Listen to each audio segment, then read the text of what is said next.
दोस्तों, corruption perception index release हुआ है। जानेंगे आज की इस वीडियो में कि भारत का रैंक क्या है। उसके अलावा पहली लैटिन अमेरिकन कंट्री जिसने के बेल्ट एंड रोड इनिशिएटिव को लीव किया है, और भारत का national biomedical waste treatment plan पहला बना है। कहाँ पे बना है, सब जानेंगे आज की इस वीडियो में। तो स्वागत है आपका वीकली करंट अफेयर्स क्लासेस में, जहाँ पे हम 8 से लेकर 14 फरवरी तक की इंपॉर्टेंट करंट अफेयर्स आपके साथ आज डिस्कस करेंगे। वीडियो को स्टार्ट करने से पहले एक बहुत ही पुराना अनाउंसमेंट गाइस, एसबीआई पीओ की अगर आप तैयारी कर रहे हैं तो आपका प्रीलिमिनरी जो है वो बहुत जल्दी आपका प्रीलिमिनरी एग्जामिनेशन होने वाला है। तो उसको और बेटर करने के लिए एडुटैप आपके लिए फ्री मॉक टेस्ट लेके आया है। 10 free mock test latest pattern में, नए पैटर्न प्रीलिम्स में, जहां पे क्वांट रीजनिंग इंग्लिश तीनों के आपको नए पैटर्न के सवाल मिलेंगे, और इन चीजों को फ्री ऑफ कॉस्ट आपको ये फ्री मॉक टेस्ट मिल रही है। तो आप इन मॉक टेस्ट को डाउनलोड कीजिए, लिंक जिसका डिस्क्रिप्शन में दिया हुआ है, और अपने आप को एनालाइज कीजिए कि कैसे हमारी प्रिपरेशन चल रही है। क्योंकि अगर आप अपने आप को एनालाइज करोगे, बेटर रिजल्ट लेके आओगे, तभी तो करंट अफेयर्स काम आएगा मेंस एग्जामिनेशन में। तो दोस्तों, जैसे मैंने आपको बोला, आज हम 8 से 14 तारीख के करंट अफेयर्स को डिस्कस करेंगे, और around and around 25 plus news में आपके साथ डिस्कस करूंगा आज की इस क्लास में। तो शुरू करते हैं हमारी पहली न्यूज के ऊपर, जो मैंने आपको सबसे पहले चीज अभी स्टार्टिंग में बताया था कि पहला biomedical waste treatment plant automated. So India का पहला automated biomedical waste treatment plant बना है। आपको मुझे बताना है ये जो ट्रीटमेंट प्लांट है इसका नाम क्या है। अब देखिए, अगर आप इस क्वेश्चन को समझते हैं, इसी क्वेश्चन से आपको कोई क्वेश्चंस मिल सकते हैं। पहली बात, कहां पे बना है?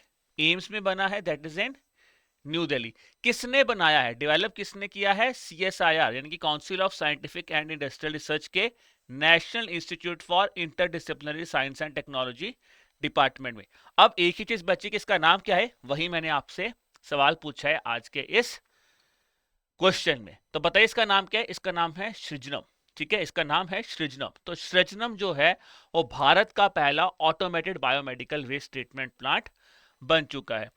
दोस्तों, जैसा मैं आपके साथ हर वीडियो में बोलता हूं, यहाँ पे भी मैं एक चीज बोलूंगा जो मैंने आई थिंक आपको स्टार्टिंग में नहीं बोली थी। वो क्या है, जब भी आप इन वीडियोस के साथ जुड़ते हैं तो एक ही छोटा सा पॉइंट मैं आप सबसे बोलूंगा कि आप अपने एक नोटबुक अपने पास रखो, और फटाफट में जो जो पॉइंट्स, अगर आप खुद भी तैयारी करो, जो जो एडिशनल पॉइंट्स आपको मिलते हैं वो लिखते रहो, और अपने आप को जज करो कि मैं अगर क्वेश्चन सॉल्व कर रहा हूं तो कितने क्वेश्चन ठीक हो रहे हैं, गलत हो रहे हैं तो क्यों हो रहे हैं, ये भी समझो इन वीडियोस में आके। ठीक है, चलो अब बात करते हैं क्वेश्चन नंबर 2 के ऊपर। Arrow India 2025। तो देखिए, हर साल भारत में जो एशिया का लार्जेस्ट एयर शो जो है वो ऑर्गेनाइज करवाया जाता है। ठीक है, काइंड ऑफ डिफेंस एग्जीबिशन। कहां पे होता है? ये होता है येलन। कहा? येलन। ठीक है, येलहंका एयर फोर्स स्टेशन। अब क्वेश्चन पूछा गया कि येलहंका एयरफोर्स स्टेशन जो है वो कहां पे है। तो गाइस, अगर आप ने कभी भी एयरफोर्स स्टेशन या एयर शोज की बात हो तो आपने पक्का इस एयरफोर्स स्टेशन का नाम सुना होगा। तो ये एयरफोर्स स्टेशन कहाँ पे है? ये एयरफोर्स स्टेशन है कर्नाटका में। कर्नाटका में कहाँ पे है? कर्नाटका में है जी, ये बेंगलुरु में, कर्नाटका की कैपिटल में। और इस साल के एयर शो की थीम क्या थी? जिसको एरो इंडिया की थीम क्या थी? एरो इंडिया की थीम थी the runway to a billion opportunities. तो ये था इस साल का theme, runway to a billion opportunities. और ऑर्गेनाइज किसने किया था? Defence exhibition organisation of department of defence, जो कि मिनिस्ट्री ऑफ डिफेंस के अंतर्गत है, उन्होंने इसको ऑर्गेनाइज किया था। अब देखिए, अगर आपने रिसेंटली हमारी बजट की वीडियो देखी होगी जहां पे मैंने आपके साथ एमसीक्यू सॉल्व किए थे, तो वहां पे मैंने आपको एक इंपॉर्टेंट पॉइंट क्या बताया था कि डिफेंस सेक्टर की जब भी आप बात करोगे तो भारत में सबसे ज्यादा पैसा स्पेंड कहां पे होता है? वो होता है डिफेंस सेक्टर में। एक्सपेंडिचर मैक्सिमम कहां पे कर रही है गवर्नमेंट ऑफ इंडिया, यानी कि डिफेंस में कर रही है। तो ये चीजें आपको पता होनी चाहिए। अगला सवाल आता है दोस्तों, जो मैंने आपको पूछा था, एक पहला लैटिन अमेरिकन देश जिसने के एक इनिशिएटिव को छोड़ा है। ठीक है, आंसर अगर आपने वीडियो का स्टार्टिंग देखा है तो अब ये आंसर आपको पता है। क्या है इसका आंसर? इसका आंसर है बेल्ट एंड रोड इनिशिएटिव। तो पनामा, देखिए क्या है कि जैसे चाइना के एक बहुत ही, आप कह सकते हैं, एक विजनरी इनिशिएटिव का नाम था बेल्ट एंड रोड इनिशिएटिव, जहां पे चाइना पूरे के पूरे वर्ल्ड को कनेक्ट करना चाहता था, अपनी चाइनीज सुप्रीमेसी भी दिखाना चाहता था, जिसको आप one belt one road initiative बोलते हैं, या फिर उसको one belt and road initiative बोला जाता है। जहां पे चाइना करता क्या है, चाइना एक कंट्री में डेवलपमेंट लेके आता है, उसको कनेक्ट करता है, और चाइनीज बैंक से उसको लोन देते हैं, कहीं ना कहीं अपना दबदबा बनाता है। अब लैटिन अमेरिका में पनामा पहला देश बना है जिसने के बोला है कि हम इसको छोड़ रहे हैं, हम बेल्ट एंड रोड इनिशिएटिव को लीव कर रहे हैं। ठीक है, एग्जिट कर रहे हैं।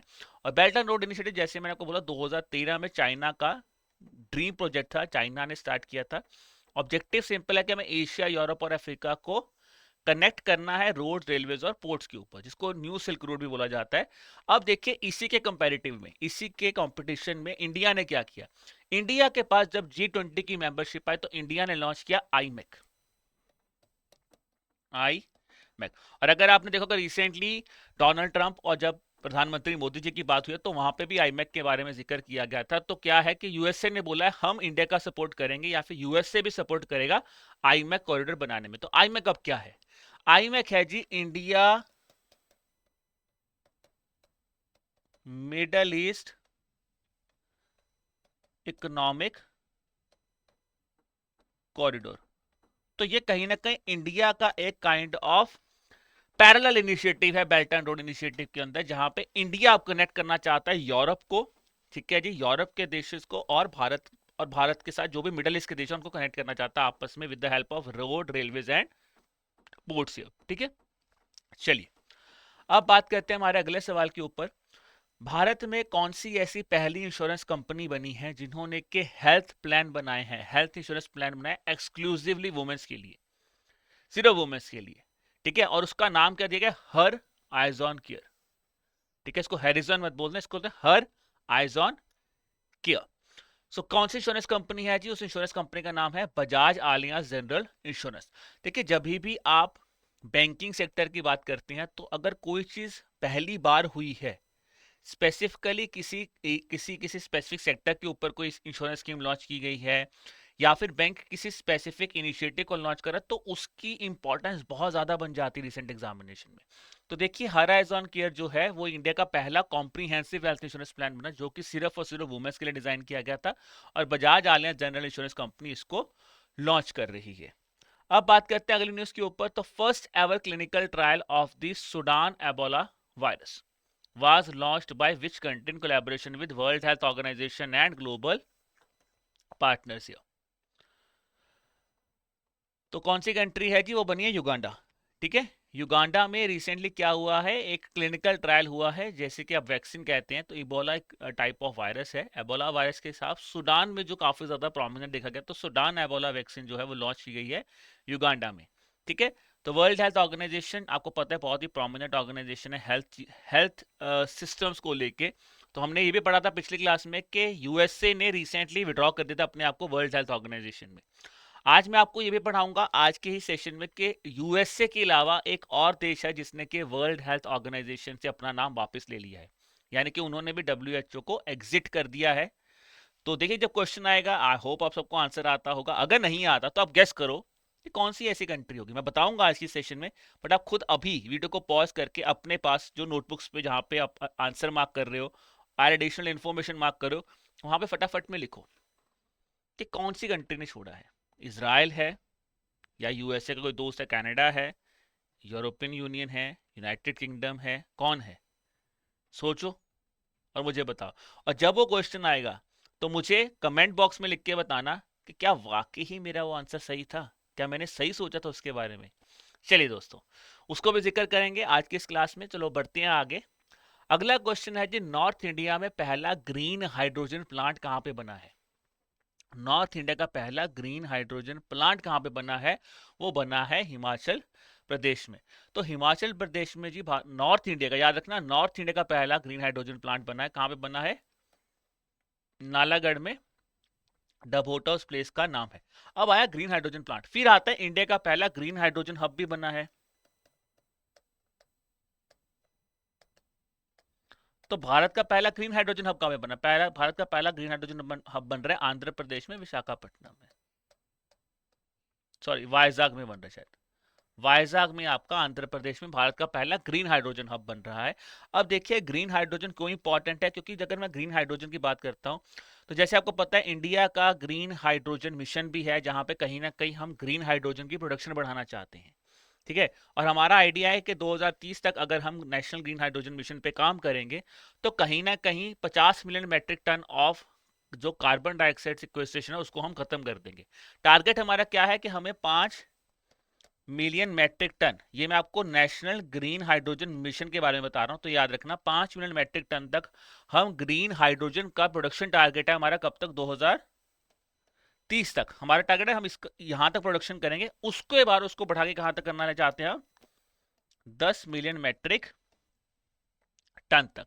फिर जो हमारा इंपोर्ट हो रहा है, अभी इंडिया करता है ग्रीन हाइड्रोजन को इंपोर्ट कर रहा है, हम global production house, global production hub बनना चाहते हैं, तो 1 लाख करोड़ का, 1 लाख करोड़ का हमारा जो ग्रीन हाइड्रोजन इंपोर्ट है, जो हमारा फ्यूल इंपोर्ट हो रहा है, उसको हम कम करना चाहते हैं। और कहीं ना कहीं जो इन्वेस्टमेंट है वो 8 लाख करोड़ की जो इन्वेस्टमेंट है हम यहाँ पे गार्नर करेंगे for the green hydrogen initiatives. तो याद रखना नेशनल ग्रीन हाइड्रोजन मिशन काफी इंपॉर्टेंट, क्योंकि कहीं ना कहीं आप देख रहे होगे इकोनॉमिक सर्वे में भी बात की है कि भाई कहीं ना कहीं इंडिया को नए क्लीन टेक्नोलॉजी की तरफ बढ़ना पड़ेगा। जहां पे बोला गया था कि रिन्यूएबल एनर्जी कहीं ना कहीं अराउंड अराउंड 47% हमारा इलेक्ट्रिसिटी में जो है वो रिन्यूएबल एनर्जी काम कर रहा है वहां पे, बट अभी भी उसको बढ़ाना, क्योंकि कोल अभी भी मेन प्लांट है, कोल अभी भी मेन इंजन है जहां से मैक्सिमम हमारी इलेक्ट्रिसिटी प्रोड्यूस हो रही है, यानी कि 47% अभी भी जहां पे कोल यूज हो रहा है उसको भी कम करना था, ये भी इकोनॉमिक सर्वे में बताया गया था। तो क्लीन टेक्नोलॉजी की जब आप बात करोगे तो वहां पे ग्रीन हाइड्रोजन प्लांट्स या फिर मैं बात करूं इलेक्ट्रिक व्हीकल्स, ये बहुत प्रोमिनेंट रोल प्ले करेंगे, और इसी से हम एक्सपेक्ट कर सकते हैं कि हमारे एग्जामिनेशन में ग्रीन हाइड्रोजन को लेके, इलेक्ट्रिक व्हीकल को लेके एग्जाम में सवाल पूछा जा सकता है, क्योंकि काफी ज्यादा इनिशिएटिव अब आप इस चीज के ऊपर देख रहे होंगे। चलिए अब आते हैं question number 7। National deworming day recently observe किया गया है। देखिए नेशनल डीवार्मिंग डे जो है वो 10 फरवरी को मनाया गया था। सिंपल बात है कि जो हेल्थ रिस्क, जो कि सॉइल ट्रांसमिटेड हेल्थ डिजीज है, उसको कैसे हम कम कर सके। बट एक चीज याद रखना कि नेशनल डीवार्मिंग डे जो है ये 2015 से जब स्टार्ट हुआ था, तो ये 10 फरवरी को भी मनाया जाता है, और साल में एक दिन और है जब ये मनाया जाता है। तो आपको मुझे बताना वो दूसरा दिन कौन सा है जब नेशनल डीवार्मिंग डे मनाया जाता है। तो दोस्तों वो सेकेंड डे है 10 अगस्त। नेशनल डीवार्मिंग डे हमारा 10 फरवरी को भी मनाया जाता है और ये 10 अगस्त को भी मनाया जाता है। ऑब्जेक्टिव सिंपल है जी कि हमारी जो सॉइल से जो हेल्थ रिस्क है, सॉइल ट्रांसमिटेड डिजीजेस जो हैं, कहीं ना कहीं हम लोग बच्चे में कीड़े आते हैं, डीवॉर्म्स आ जाते हैं, तो डीवॉर्म्स जो 1 से 19 साल के बच्चों को, उनको कैसे हम प्रिजर्व करें, उसके बारे में यहाँ पे नेशनल डीवॉर्मिंग डे हमारा मनाया जाता है 10 फरवरी और 10 अगस्त को। अगला क्वेश्चन है जी, कौन सी कंपनी ने अपने आप को रीब्रांड किया है एज एटर्नल? आपने बहुत कॉमनली सुना होगा, ये बहुत ज्यादा न्यूज में था। एक बहुत बड़ी हमारी कंपनी है जिसको आप बोल सकते हो फूड चेन थी इंडिया की, जिसने अपने आप को अपना नाम बदल के रखा है एटर्नल। तो वो कौन सी कंपनी है? वो कंपनी है जोमेटो। जोमेटो ने अपना नाम चेंज करके रख दिया है एटर्नल, ठीक है ना। तो एटर्नल बेसिकली क्या बोला गया कि इसके अंतर्गत जोमेटो के जो भी बिजनेस आते हैं, अब देखिए ये क्या क्या चीजें आप याद रखना। हम सबको जोमेटो का नाम पता होगा शायद, अगर आप लोगों में से क्योंकि आप यूज भी कर रहे हो, आप लोगों में से ब्लिंकिट भी काफी लोगों ने यूज किया होगा, तो आपको पता है ब्लिंकिट भी जो है वो कहीं ना कहीं जोमेटो का ही ब्रांड था। बट इसके अलावा याद रखना दो चीजें और हैं। एक नाम आता है हाइपर प्योर और दूसरा आ जाता है डिस्ट्रिक्ट। ये 4 बिजनेस वर्टिकल से जोमेटो के, जोमेटो खुद, ब्लिंकिट, डिस्ट्रिक्ट और hyper pure. Hyper pure kitchen supplies की बात करता था, डिस्ट्रिक्ट लाइव इवेंट्स को देखता था, और जोमेटो हमारा फूड डिलीवरी चेन था, और ब्लिंकिट उसका कहीं ना कहीं एक काइंड ऑफ डिलीवरी चेन था, जहां पे हम कॉमर्स, जहां पे हम कोई भी अगर चीजें मंगानी, सौदा मंगाना, तो वहां से मंगा सकते थे। तो उन सब ब्रांड्स को मिला के अब जोमेटो ने अपने आप को नेम कर लिया है, उसने यानी कि अपना नाम चेंज करके क्या रख लिया है? एटर्नल। तो ये आपको पता होना चाहिए। चलिए अगला सवाल आता है, देखिए जो सवाल मैंने आपसे पूछा था कि यूनाइटेड स्टेट्स ने पिछली क्लास में मैंने पढ़ा था कि यूनाइटेड स्टेट्स ने अनाउंस किया कि हम वर्ल्ड हेल्थ ऑर्गेनाइजेशन को छोड़ देंगे। अब मुझे बताइए उसी को लेके, citing the deep differences in health management, कौन सी दूसरी कंट्री ने छोड़ा है?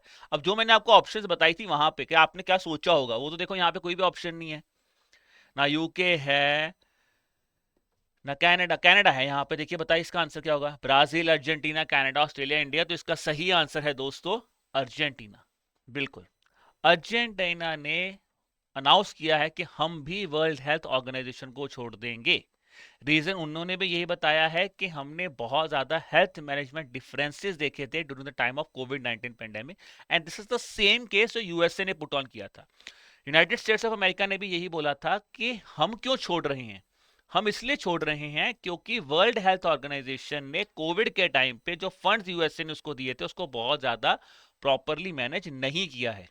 इसलिए उन्होंने छोड़ा था। और यूनाइटेड स्टेट्स के केस में एक पॉइंट ये भी था कि यूनाइटेड स्टेट्स जो है वो लार्जेस्ट कंट्रीब्यूटर था, लार्जेस्ट फंड कंट्रीब्यूटर था वर्ल्ड हेल्थ ऑर्गेनाइजेशन का।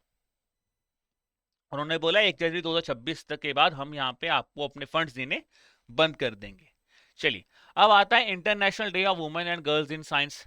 ठीक है, जैसे कि मैंने आपको इंटरनेशनल डी वार्मिंग डे पढ़ाया, तो इसी तरह से international day of women and girls in science भी मनाया गया है 11 फरवरी को। आपको मुझे बताना है इस साल की थीम क्या थी। तो थीम इस साल की क्या थी, यानी कि थीम थी building a future for women in science. So international day of women and girls child हर साल 11 फरवरी को मनाया जाता है। तो first is that day. Theme मैंने आपको बता दिया, building a future for women in science. और ये साल 10th एनिवर्सरी मना रहा है of the international observance of the international day of women and girls in science. Here next आ जाता है कि national mass drug administration round for the elimination of lymphatic filariasis was implemented in how many endemic districts across the 13 lymphatic filariasis endemic states. तो कितनी जगह पे जो है ये national mass drug administration round जो है वो करवाया गया है रिसेंटली। तो दोस्तों वो करवाया गया है अराउंड एंड अराउंड 111 डिस्ट्रिक्ट्स के अंतर्गत। अब देखिए यहाँ पे डिस्ट्रिक्ट्स वाला जो क्वेश्चन मैंने आपसे पूछा, ऑब्वियसली अगर मैं आपको एग्जामिनेशन पॉइंट ऑफ व्यू से बोलूँ तो आप में से काफी बच्चे बोलेंगे सर ये सवाल तो नहीं याद होगा, सर भूल जाएंगे। भूल सकते हो, तो इसीलिए ये चीज पूछी गई। बट अब आपसे पूछा क्या जा सकता है कि यार हमारे कुछ डिजीज के ऊपर एलिमिनेशन टारगेट है। लिम्फेटिक फिलरिसिस का नाम लेंगे, वो लिम्फेटिक फिलरिसिस एलिमिनेशन टारगेट हमारा कब तक का है, वो है टारगेट 2027 तक का। फिर आपने सुना होगा मलेरिया 2030, टीबी 2025। तो ये प्रोमिनेंट डिजीजेस जो भी चलती हैं उनके टारगेट्स आपको पता होना चाहिए कि हमारा एलिमिनेशन टारगेट इस चीज को लेके क्या है। जैसे कि इंडिया एज ए टारगेट, जैसे मेरे को बोला लिम्फेटिक फिलरिसिस का एलिमिनेशन टारगेट है हमारा 2027। ठीक है, और ये किसने करवाया था, ये करवाया था जी national centre for vector borne disease control system initiative ने। चलिए, अब बात करते हैं अगली न्यूज के ऊपर। तो रिसेंटली दोस्तों एक joint annual special force exercise हुई है, साइक्लोन 3 उसका नाम था, जो कि इंडिया और कौन से स्टेट के बीच में हुआ है, आपको सॉरी कौन सी कंट्री के बीच में हुआ है। तो साइक्लोन 3 दोस्तों हुआ है भारत और इजिप्ट के बीच में। इंडिया एंड इजिप्ट के बीच में साइक्लोन 3 एक्सरसाइज जो है वो करवाई गई है। ठीक है जी, और कहां पे हुई है, वो हुई है राजस्थान में। तो ये आपको पता है कहां पे हुई है। चलिए, अब आते हैं अगली न्यूज के ऊपर। रिसेंटली द तमिल फिल्म, आपको नेम बताना है, which is directed by Varsha Bharat, has won the NETPAC NETPAC award at the international film festival Rotterdam. तो बताइए जी कौन सी फिल्म है। Jai Bhim, bad girl, Kantara, the disciple, Nasir. क्या है उस फिल्म का नाम, उस फिल्म का नाम है जी बैड गर्ल। तो बैड गर्ल एक फिल्म है, ठीक है ना, जो कि वर्षा भरत जी हैं, उन्होंने डायरेक्ट की है। उसको अवार्ड कौन सा मिला है, नेटपैक अवार्ड मिला है, और अवार्डेड हुआ है इंटरनेशनल फिल्म फेस्टिवल रॉटरडम के अंतर्गत। अभी मेरा आपसे क्वेश्चन और है, आपको मुझे बताना है, मैंने आपको पिछली क्लास में बताया था ग्रैमी विनर। तो आपको मुझे रिसेंटली बताना है कि इंडिया में कौन सी सिंगर हैं जिनको रिसेंटली ग्रैमी अवार्ड मिला है। तो ये आपको मुझे कमेंट करके बताना है, बिकॉज ऑब्वियसली मैं हमेशा बात करता हूँ जब भी करंट अफेयर्स का हम जिक्र करते हैं कि आपको इंटर रिलेशन बनाना बहुत जरूरी है। अगर आप अपने करंट अफेयर्स को कभी भी इंटर रिलेट नहीं करोगे तो दोस्तों बहुत मुश्किल होने वाला करंट अफेयर्स याद करना। फिर याद भी नहीं होंगे, मैं ऑनेस्टली बताऊं, क्योंकि इतना ज्यादा करंट अफेयर्स इकट्ठा होगा, याद नहीं होगा। याद तभी होगा जब आप कोई ना कोई रिलेशन बनाओगे। तो मैंने ये पढ़ाया। इसके पहले हम पढ़ चुके हैं international film festival of India, जहां पे हमने पढ़ा था कि राज कपूर जी को काफी बड़ा ट्रिब्यूट दिया गया था इस बार international film festival of India के अंतर्गत। राज कपूर थे, ठीक है, मोहम्मद रफी थे, और आप मुझे बताइए दो नाम और कौन से थे, बताइए। देखते हैं किस किस ने हमारे जितने भी प्रोमिनेंट अवार्ड्स हैं वो याद किए हैं। International film festival of India के जूरी चेयर कौन थे, शेखर कपूर थे। तो इसी तरह से आपको चीजें याद करनी, international film festival of India. फिर हमने जयपुर फिल्म फेस्टिवल के बारे में पढ़ा था कि वहां पे भी दो रिनाउंड फैकल्टीज हैं जिनको की ऑनर किया गया था। तो देखिए, अब देखो मैंने आपको चार पांच चीजें बताया, आप बोलोगे हाँ यार ये भी पढ़ा था, ये भी पढ़ा था, क्या करूं। ये सारा पढ़ने का मतलब क्या है? अब जब आपने वो चीजें पढ़ी हुई हैं तो अभी फटाफट में रिवाइंड रिवाइंड करो, पॉज करो वीडियो, रिमाइंड करो कि हाँ यार वो पढ़ा था ना मैंने, यहाँ पढ़ा था, क्या पढ़ा था, फटाफट में नोट करो। नहीं याद आ रहा तो उसको पहले रिवाइज भी करो। ठीक है, चलिए अब बढ़ते हैं अगली न्यूज के ऊपर। भारत का सबसे बड़ा single location solar manufacturing facility कहां पे इनॉग्रेट किया गया है? ठीक है, कहां पे इनॉग्रेट किया गया है जी? भारत का सबसे बड़ा सोलर मैन्युफैक्चरिंग फैसिलिटी जी इनॉग्रेट किया गया है जी गंगाई कॉन्डम में। ठीक है, गंगाई कॉन्डम इनॉग्रेट किया गया है। और गंगाई कॉन्डम कहां पे? गंगाई कॉन्डम है तमिलनाडु में। तो तमिलनाडु में तिरुनेलवेली में ये इनॉग्रेट किया गया भारत का सबसे बड़ा। देखो ये इंपॉर्टेंट याद है ना क्या है, single location solar manufacturing facility जो है वो ओपन की गई है। और जो सिपकॉट है, ठीक है, जो सिपकॉट है वो बेसिकली टाटा ग्रुप की सब्सिडरी, जो टीपी प्लांट है ना ये वाला बना है, ये सब्सिडरी है टाटा ग्रुप की जो ये प्लांट बना रही है। चलिए अब अगर टाटा ग्रुप से बात करें तो टाटा ग्रुप में आपको पता होगा मिस्टर रतन टाटा जिनकी रिसेंट डेथ हुई थी। ठीक है ना, उसके बाद उनके ब्रदर हैं नॉल टाटा जो टाटा ग्रुप्स के चेयरपर्सन बने थे। तो ये भी चीजें आपको याद है, टाटा ग्रुप्स के बारे में आपको यहाँ पे चीजें पता होनी चाहिए। तो इस तरह से चीजें आप रिलेट कीजिए। चलिए अब बात करते हैं अगली न्यूज के ऊपर। Recently world pulse day was observed on February 10th। आपको मुझे बताना है वर्ल्ड पल्स डे की जो सॉरी वर्ल्ड पल्सिस डे की थीम क्या थी? तो वर्ल्ड पल्सिस डे की थीम थी जी ऑप्शन नंबर सी, यानी कि pulses bringing diversity to agri food system in India. अगर मैं वर्ल्ड पल्स डेज डे की बात करता हूं दोस्तों तो यहां से अब आपको क्या याद रखना, हमने एक इनिशिएटिव स्टार्ट किया था इस साल, गवर्नमेंट ने बजट में एक इनिशिएटिव अनाउंस किया, नाम क्या है?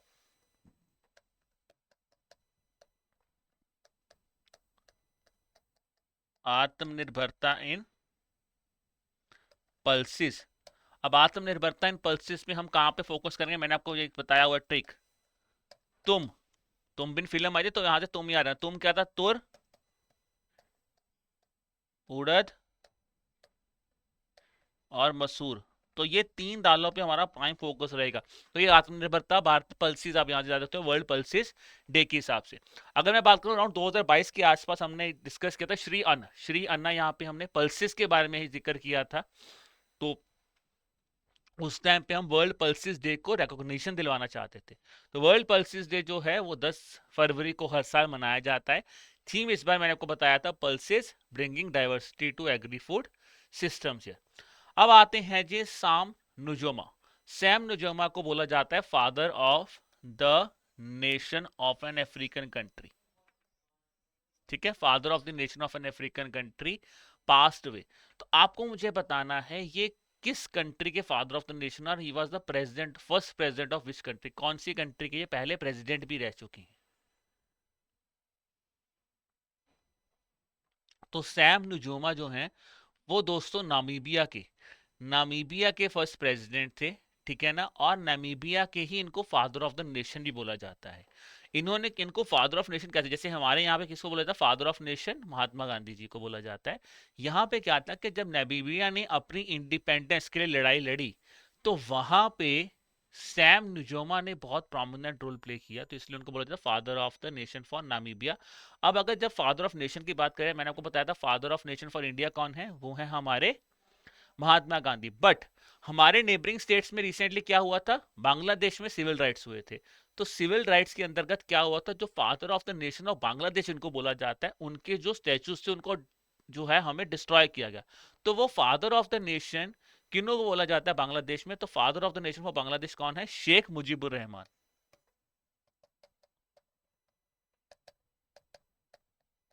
ठीक है, शेख मुजीबुर रहमान को क्या बोला जाता है? Father of nation. ये किसके लिए? ये है बांग्लादेश। ठीक है ना, क्योंकि मैं पता था पहले बांग्लादेश में आपका T20 वर्ल्ड कप भी होस्ट होना था गर्ल्स वुमेन्स का, बट वो वहां पे होस्ट नहीं हुआ था।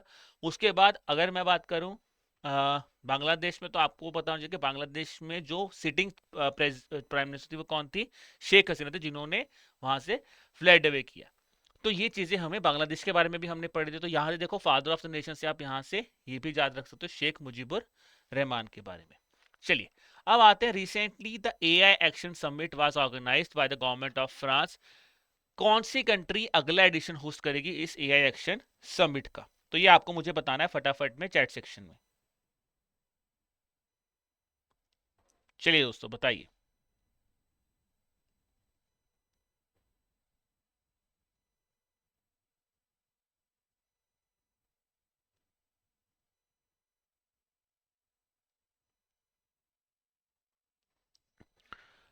तो कौन है जी एआई एक्शन समिट? अगली बार कौन होस्ट करेगा? अगली बार AI action summit India host करेगा, भारत होस्ट करेगा। ठीक है दोस्तों। तो अभी क्या है कि एक AI action summit, artificial intelligence के बारे में काफी जिक्र किया गया है, और इवन इकोनॉमिक सर्वे में भी आर्टिफिशियल इंटेलिजेंस के बारे में बात की है। तो मैं बार बार इकोनॉमिक सर्वे का नाम इसलिए ले रहा हूँ आपसे बार बार, क्योंकि अभी आपको पता है कि recently economic survey, unit budget, दोनों ही बहुत ही बड़े डॉक्यूमेंट रिलीज किए गए हैं, जहां पे आपने देखा होगा इंडिया ने भी आर्टिफिशियल इंटेलिजेंस के लिए बोला है कि हम 100 से नए सेंटर्स ऑफ एक्सीलेंस बनाएंगे आर्टिफिशियल इंटेलिजेंस को लेके। फिर इकोनॉमिक सर्वे में यह बात की गई थी कि आर्टिफिशियल इंटेलिजेंस बहुत प्रोमिनेंट चीज़ है यार, बट वहां पे कहीं ना कहीं हमें एआई को अपने हिसाब से बनाना पड़ेगा। हम यहाँ पे जॉब काटना नहीं चाहते, जॉब एआई के साथ कैसे मेंटेन हो सकते हैं उसके बारे में डिस्कस करेंगे। तो इसी को लेके एक आर्टिफिशियल इंटेलिजेंस की एक्शन समिट भी हुई है, जो कि फ्रांस ने करवाई थी, जहाँ पे इंडिया और फ्रांस ने इसको को चेयर किया था। तो इसकी 5 मेन थीम्स क्या थी एआई की? वो थी public interest AI, future of work, innovation and culture, trust in artificial intelligence and global AI governance. तो ये 5 मेन थीम्स के ऊपर आपकी एआई एक्शन समिट हुई है। तो ये हमारे लिए बहुत इंपॉर्टेंट है। उसके बाद आता है यूनाइटेड स्टेट्स और यूनाइटेड किंगडम ने बोला है कि हम जो है वो जॉइंट स्टेटमेंट को साइन नहीं करेंगे, और नेक्स्ट समिट जो है वो कहां पे होगी? इंडिया में होगी। ठीक है। चलिए अगला क्वेश्चन आते हैं दोस्तों। एक बुक है आई एम, आपको मुझे बताना ये जो बुक है, किन्होंने ये बुक लिखी है, जो कि उनके स्पिरिचुअलिटी और यूनिवर्सल फ्रेटर्निटी के थॉट्स को बताता है। तो ये बुक लिखी है जी हिंदुजा ग्रुप के चेयरपर्सन गोपी चंद हिंदुजा ने, गोपी चंद हिंदुजा जी ने। तो गोपी चंद हिंदुजा जी जो चेयरमैन हैं हिंदुजा ग्रुप्स के, उन्होंने एक बुक लिखी है आई एम। ये बुक उनकी स्पिरिचुअलिटी और जो फ्रेटर्निटी, यूनिवर्सल फ्रेटर्निटी, जो एक वर्ल्ड रिलीजन के बारे में जो जितना भी वो जानते हैं उसके बारे में एक झलक आपको देती है। अगला दोस्तों आता है दोस्तों क्वेश्चन, वरुण चक्रवर्ती जो हैं वो भारत के सेकंड ओल्डेस्ट इंडियन क्रिकेटर बने हैं to make an ODI debut at the age of 33 years. ठीक है जी। अब देखो ये बहुत ही आसान सवाल मैंने आपसे पूछा है कि उन्होंने किसके खिलाफ अपना डेब्यू बनाया है। उन्होंने अपना डेब्यू खोला है इंग्लैंड के खिलाफ, क्योंकि आपको पता होगा रिसेंटली इंडिया इंग्लैंड की ओडीआई सीरीज चल रही थी, तो जहां पे वरुण चक्रवर्ती ने, क्योंकि उन्होंने T20 में बहुत अच्छा परफॉर्म किया है, तो उनको बाद उनको ओडीआई में भी मौका दिया गया है। अब मैं आपसे एक सवाल यहाँ पे ये पूछना चाहता हूँ कि हमने पढ़ा second oldest Indian cricketer to make an ODI debut, तो इंडिया के सबसे ओल्डेस्ट क्रिकेटर कौन है जिन्होंने ओडीआई डेब्यू किया था? अगेन यहाँ पे वीडियो को पॉज कीजिए और अपने अपने मन में थोड़ा सा सोचिए कि इसका आंसर क्या होगा। मैं 10 सेकंड मैं भी वेट कर रहा हूँ यहाँ पे, 10 से 15 सेकंड, कि मैं चाहता हूँ कि आप सब लोग अपना आंसर मार्क कीजिए। आप सोचो कौन हो सकता है। कोई भी ब्लाइंड गेस मारो अपने दिमाग में, यार हाँ यार क्वेश्चन तो बिल्कुल सही है। एग्जामिनर ये भी तो पूछ सकता है ना कि यार वरुण चक्रवर्ती सेकंड ओल्डेस्ट बने हैं, ओल्डेस्ट कौन थे? क्वेश्चन तो ये भी पूछा जा सकता है। ओल्डेस्ट कौन थे? ओल्डेस्ट थे फारूक इंजीनियर। फारूक इंजीनियर इंडिया के सबसे ओल्डेस्ट क्रिकेटर हैं to make an ODI debut at the age of 36 years. ठीक है। जब हम क्रिकेट की बात करें तो क्रिकेट में हमने काफी चीजें डिस्कस की थी। अगर मैं क्रिकेटिंग फील्ड की बात करूं तो रिसेंटली मैंने आपको बताया था कि जसप्रीत बुमराह को test cricketer of the year का अवार्ड दिया गया था, अर्शदीप सिंह को T20 international cricketer of the year का अवार्ड दिया गया था, और स्मृति मंदाना को ODI women's cricketer of the year का अवार्ड दिया गया था। फिर हमने डिस्कस किया था कि जब बीसीसीआई अवार्ड्स दिए गए हैं तो वहां पे पॉली ओमिगर अवार्ड भी दिया गया था रिसेंटली, और कर्नल सीके नायडू अवार्ड जो है वो किसको दिया गया था? That is given to Sachin Tendulkar ji. फिर हमने अगर क्रिकेट की बात करें तो हमने रिसेंटली पढ़ा था कि India women's under 19 world cup हुआ है, और इंडिया ने ही इसको कंजेक्टिवली दूसरी बार भी जीता है। तो इस बार इंडिया ने साउथ अफ्रीका को हराया था वुमेन्स ने, पिछली बार किसको हराया था? इंग्लैंड को हराया था इनॉग्रल एडिशन के अंतर्गत। फिर मैंने आपको पढ़ाया था कि अगर जो आईसीसी की वुमेन्स चैंपियनशिप ट्रॉफी है वो रिसेंटली दी गई है, किसको दी गई है? ऑस्ट्रेलिया को दी गई है। फिर हमने आईसीसी में और क्या पढ़ा था कि आईसीसी का चैंपियंस ट्रॉफी होने वाला है, कहां पे होने वाला है जी? पाकिस्तान में होने वाला है। और इससे पहले आईसीसी चैंपियंस ट्रॉफी किसने जीती थी? 2017 में हुई थी, पाकिस्तान ने जीती थी। आईसीसी के चेयरमैन नए कौन बने हैं? जय शाह बने हैं। ठीक है जी। और जयशा इससे पहले क्या थे, हमारे जयशा इससे पहले बीसीसीआई के सेक्रेटरी थे और एशियन क्रिकेट काउंसिल के शेयर एशियन क्रिकेट काउंसिल के सेक्रेटरी थे।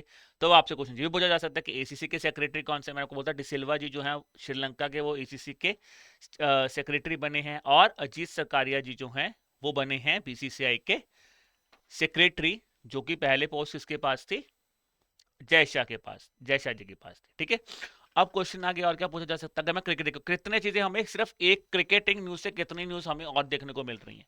फिर हमने पढ़ा था कि इस साल का ICC women's ODI world cup कहाँ पे होने वाला है, इंडिया में होने वाला है। तो ये सारी चीजें आपको मतलब इसी तरह से अगर आप चीजों को रिलेट करोगे, या फिर जो मैं आपको हर बात बोलता हूँ कि एक इवेंट आपने पढ़ा तो आप उससे रिलेटेड जितने भी आईसीसी के इवेंट्स आपने पढ़े हैं रिसेंटली उसको आप यहाँ पे रिलेट कर सकते हो। अब क्रिकेट से ही लेके एक क्वेश्चन मेरा आपसे और है, क्योंकि अगर आपने इसी इंडिया इंग्लैंड सीरीज में एक चीज और हुई थी कि रोहित शर्मा ने रिकॉर्ड बनाया for becoming the second highest six hitter in the ODI cricket history. तो उन्होंने किसको सरपास किया था to become the second highest hitter in terms of ODI cricket? He has surpassed Chris Gayle, Chris Gayle को surpass किया है। But अगर यहाँ पे मैं आपसे पूछूं, क्वेश्चन आ सकता है कि सबसे ज्यादा सिक्स हिटर का रिकॉर्ड किसके पास है, that is with Shahid Afridi. ठीक है जी, शाहिद अफरीदी जी का रिकॉर्ड है सबसे ज्यादा सिक्सेस मारने का, कितना है 351, ही हैज हिट 351 सिक्सेस। और रोहित शर्मा अराउंड अभी कितने पे हैं, 332 सिक्सेस पे हैं। चलिए, next question is where will be the first ever regional dialogue on the global coalition for social justice will be taking place? So कहां पे होने वाला है जी? The first ever regional dialogue on global coalition for social justice will be taking place at that's in new Delhi. अगर मैं बात करूं तो देखो दोस्तों, अब ये जो इनिशिएटिव है इसको ऑर्गेनाइज कर रहा है ministry of labour and employment generation in collaboration with the confederation of Indian industry and employers federation of India. अगर मैं इसकी थीम की बात करूं तो थीम क्या है, ये responsible business for inclusive and sustainable societies here. Now, when I'm talking about coalition for social justice, so what are the important ministries which will be involved here? In ministries will be like Ministry of Commerce and Industry, Ministry of Corporate Affairs, Ministry of External Affairs और Ministry of Skill Development and Entrepreneurship। तो ये चार ministries मिलके इस initiative को basically participate यहाँ पे कर रही हैं, और ऑर्गेनाइज कौन कर रहा है, ministry of labour and employment. चलिए, अगर मैं global coalition for social justice की बात करूं दोस्तों, तो ये बेसिकली क्या है, इंटरनेशनल लेबर ऑर्गेनाइजेशन ने एक इनिशिएटिव स्टार्ट किया था 2023 में। अब नाम ही क्या बता रहा है, कोलिशन फॉर सोशल जस्टिस। तो क्या होगा जी, जस्टिस का मतलब क्या है कि एक ऐसा प्लेटफॉर्म है जहां पे डिफरेंट डिफरेंट स्टेक होल्डर्स आएंगे और वो बताएंगे किस तरह से हम सोशल जस्टिस को एडवांस कर सकते हैं। एनजीओज आएंगे, ऑर्गेनाइजेशंस आएंगी, आपके डेवलपमेंट बैंक्स आ सकते हैं। उनका सिंपल ऑब्जेक्टिव क्या है कि हमें जो भी सोशल जस्टिस जो हम नहीं दे पा रहे, जो भी चैलेंजेस हैं, उनको कैसे हम रिजॉल्व करें और कैसे एक ऐसे इनिशिएटिव्स ला सके जहां से हम सोशल जस्टिस को बेटर तरीके से प्रोवाइड कर सके। ठीक है, तो यही लिखा है, coalition's goal is to amplify the collective strength of its partners to comprehensively address the social justice challenges। अगला क्वेश्चन है जी, which company has recently announced a rupees 10,000 crore investment to set up a semiconductor unit near Bengaluru? तो आपने सुना होगा जब ये नाम आया था, अगर आप थिंक आप सबने नाम सुना होगा, डीप सीक। तो बेसिक क्वेश्चन यार ये भी पूछा जाता है, डीप सीक किसका, डीप सीक जो है वो किस कंट्री का एक चैट काइंड ऑफ कह सकते हैं आर्टिफिशियल इंटेलिजेंस वर्जन है, वो तो किसका था, वो चाइना का है। हमने एक नाम सुना होगा ओपन एआई। तो आपने देखा होगा यहाँ पे ना बहुत ज्यादा क्या न्यूज आ रही थी कि सेमीकंडक्टर चिप्स जो बन रही हैं, या फिर जो सेमीकंडक्टर्स के ऊपर बनेंगे, काफी ज्यादा इस पे ग्लोबली इम्पैक्ट आ रहा है। तो उसी केस में क्या हुआ कि इंडिया में भी अब सेमीकंडक्टर्स जो है, आपको सुना होगा कि इंडिया में आईटी इंडस्ट्री कहाँ पे, बेंगलुरु में है। तो वहां पे भी अब इंडिया में भी इंडिया सेमीकंडक्टर मिशन को प्रमोट करने के लिए एक सेमीकंडक्टर यूनिट इन्वेस्टमेंट यहाँ पे हुई है।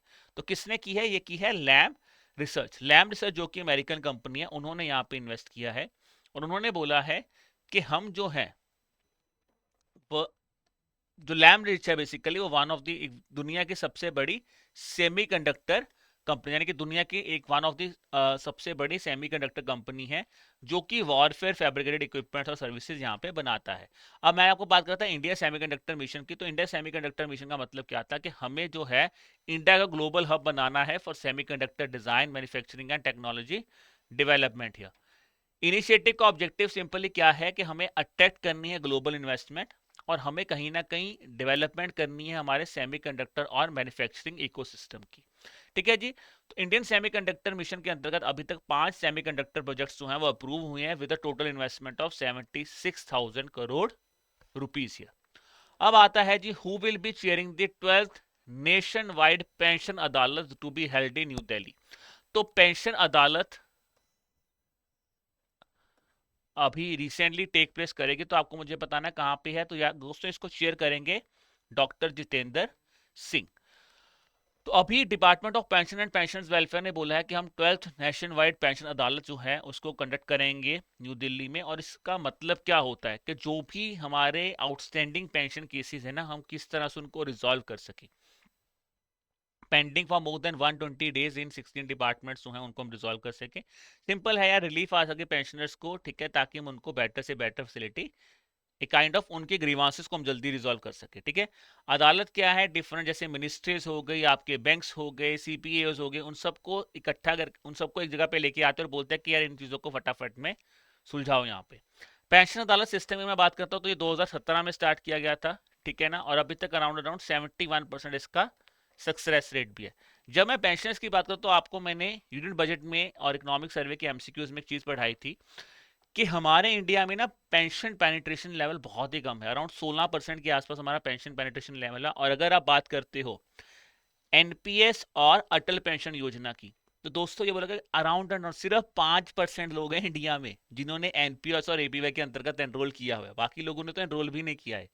तो इसका मतलब कहीं ना कहीं एक एरिया ऑफ कंसर्न भी जताया गया था कि लोग हमारी पेंशन सिस्टम को लेके इतना ज्यादा अभी अवेयर नहीं है, या फिर अपनी पेंशन इतना अपने फ्यूचर को सिक्योर नहीं कर रहे हैं।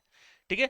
तो ये चीज भी आपको पता है। और इसके लिए मैं आपको बोलूंगा, अगर दोस्तों अभी भी आपने हमारा यूनिट बजट और इकोनॉमिक सर्वे का सेशन नहीं देखा है तो प्लीज वो सेशन देखिए चैनल पे जाके, क्योंकि वहां पे हमने काफी इन डेप्थ जाके इकोनॉमिक सर्वे में से भी मैंने जैसे क्वेश्चन इकोनॉमिक सर्वे में से निकाला था मैंने, वैसे ही काफी प्रोमिनेंट काफी कॉम्प्रीहेंसिव वे में हमने आपको वो सेशन कराया। तो प्लीज आप जाके वो सेशन भी देखिए, क्योंकि फरवरी में अगर आप करंट अफेयर्स पढ़ रहे हैं तो बजट इकोनॉमिक सर्वे तो आप बिल्कुल नहीं छोड़ सकते, बहुत इंपॉर्टेंट है।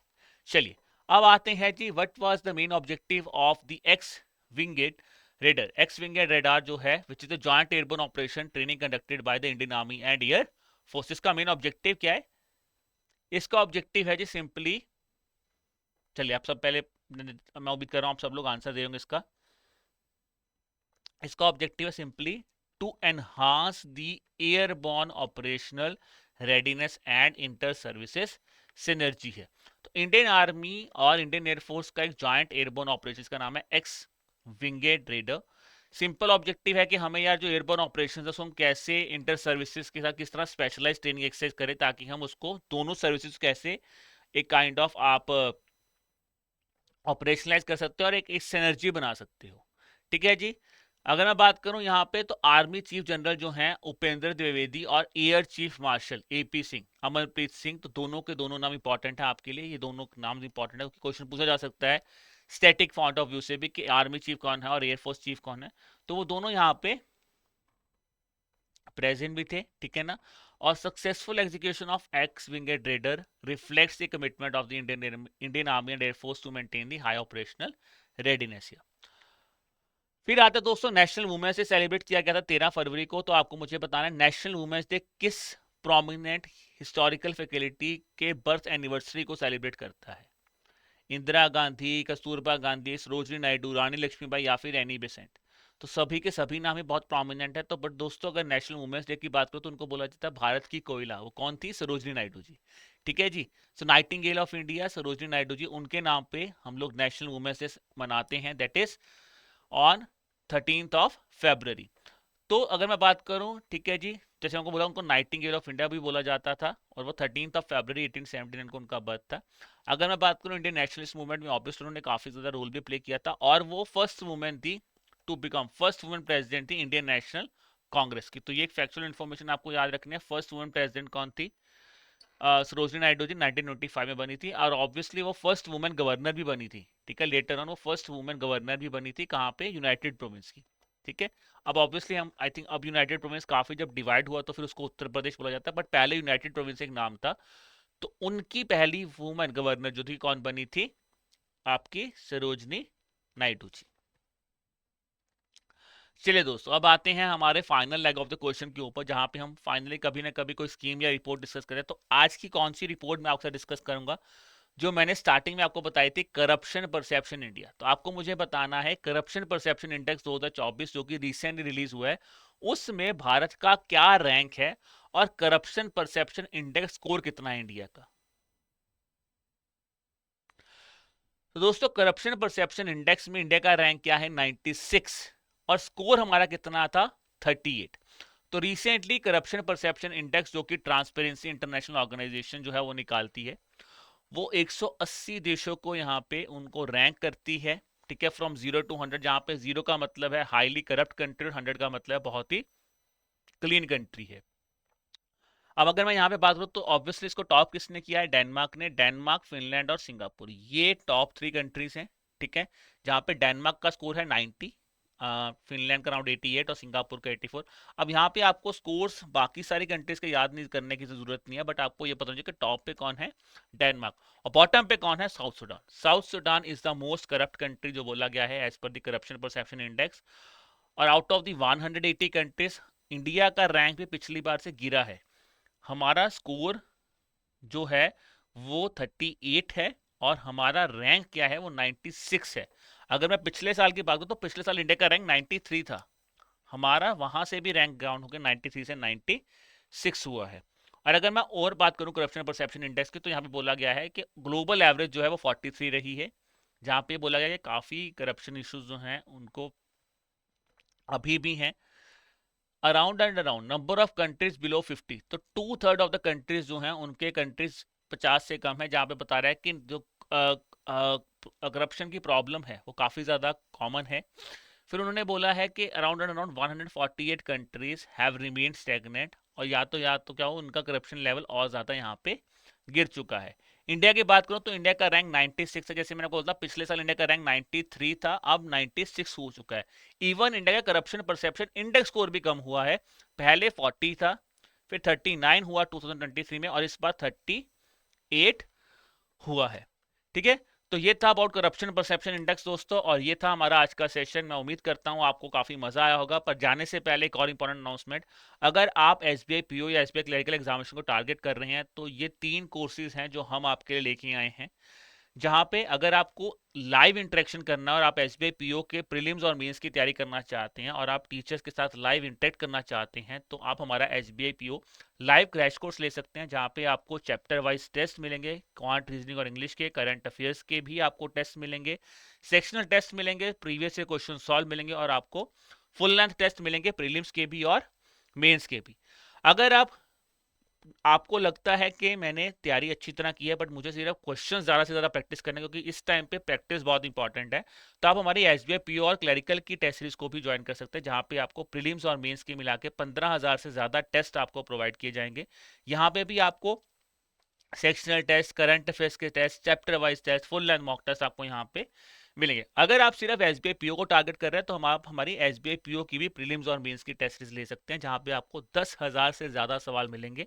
अगेन, चैप्टर वाइज टेस्ट मिलेंगे, सेक्शनल टेस्ट मिलेंगे, करंट अफेयर्स टेस्ट मिलेंगे और फुल लेंथ टेस्ट मिलेंगे। ये है हमारे पेड कोर्सेज। बट अगर आप फ्री में भी अपने आप को प्रीलिम्स में अपने आप को टेस्ट करना चाहते हो, तो दोस्तों जैसे मैंने आपको शुरुआत में बोला था, दोबारा बोलूंगा कि आप हमारी एसबीआई पीओ के जो 10 फ्री मॉक टेस्ट हमने आपको दिए हैं, जिसका लिंक आपको डिस्क्रिप्शन में मिल जाएगा इस वीडियो के, आप उन 10 फ्री मॉक टेस्ट को लीजिए। आपको क्वांट रीजनिंग और इंग्लिश के प्रीलिम्स लेवल के नए पैटर्न के क्वेश्चंस मिलेंगे, डिटेल सॉल्यूशन के साथ मिलेंगे, ताकि आप अपने आप को एनालाइज कर सको कि आपकी प्रेपरेशन किस लेवल पर। अगर कुछ भी आपको लग रहा है कि मेरी प्रेपरेशन सही नहीं हो रही है या मुझे कुछ जानना है आपसे, तो आप हमारी फैकल्टीज के साथ भी इंटरेक्ट कर सकते हैं। चाहे आप हमें ईमेल ड्रॉप कर दीजिए, हमारी ईमेल आईडी है hello@edutap.co.in, और या फिर आप हमारे साथ कॉल कर सकते हैं ऑन द नंबर 8146207241। तो दोस्तों ये थी हमारी आज की class, weekly current affairs class. तो इसी तरह आप हमारे साथ हमारे चैनल को सब्सक्राइब कर लीजिए।